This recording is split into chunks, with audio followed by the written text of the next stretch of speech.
특히 이낙연 전 대표 같은 경우는 그렇게 소구력이 있는 것 같지는 않거든요. 어떻게 합의와 설득을 통한 정치를 하지? 역량의 문제 아닌가 그런 생각도 들어요. 결국 정치라는 게 명분하고 이익이 합쳐질 때 뭔가 상승작용이 일어날 거 아니에요. 근데 여기에서 각계 의원들의 명분, 내세우는 명분들은 다 다를 수는 있지만 사실 다 까놓고 이야기를 하면 이익은 딱 하나 공천이냐 아니냐 이거잖아요. 근데 그게 본인이 세운 명분과 합쳐지고 당원들이나 국민들이 보기에 저 명분에 저 정도 이익이면 저거 맞는 것 같아 라고 할 수 있느냐.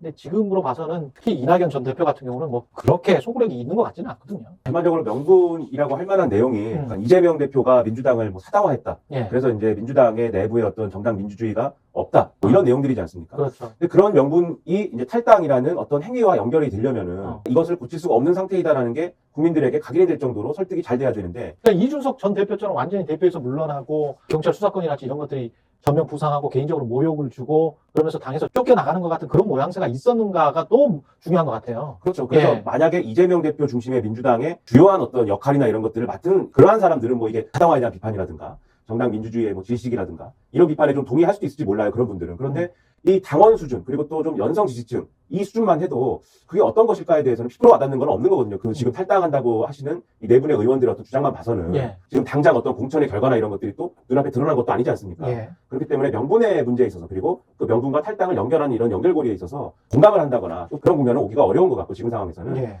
이낙연 전 대표 마찬가지입니다. 이낙연 전 대표도 지금 말은 양당과는 다른 어떤 정책 선택지가 필요하다라는 말은 여러 가지를 하고 있지만 결국은 이재명 대표하고 사이가 안 좋아서 또는 이재명 대표가 생각하는 어떤 이재명의 민주당에 동의할 수 없어서 또는 이낙연 전 대표가 그리는 앞으로의 로드맵은 다르기 때문에 그렇기 때문에 지금 갈라지는 거 아니냐. 유권자들은 이 수준 이상의 맥락은 파악하기가 어렵거든요. 그리고 그래서 계속 했었던 말이 무슨 개딸, 이른바 개딸 이야기, 그리고 강성지지층이 본인들을 괴롭히는 수준이다. 그런 이야기를 했었는데 국회의원들이면 그런 사람들이 당원들이면 그런 사람들을 만나서 당원과 국회의원으로서 서로 대화를 해보고 그걸 대화로 풀 수 없는 국회의원들이 당원이 아닌 다른 국민들, 중도층이든 보수층이든 그 사람들을 설득시킬 수 있는 어떤 역량이 있나? 자기 당의 당원들도 강성지지층은 본인들과 안 맞기 때문에 이걸 이재명 대표가 진압해주지 않으면 이 당에 계속 있을 수가 없습니다라고 이야기를 할 정도라면 어떻게 합의와 설득을 통한 정치를 하지 그런 생각도 좀 들더라고요. 제가 역량의 문제 아닌가 그런 생각도 들고.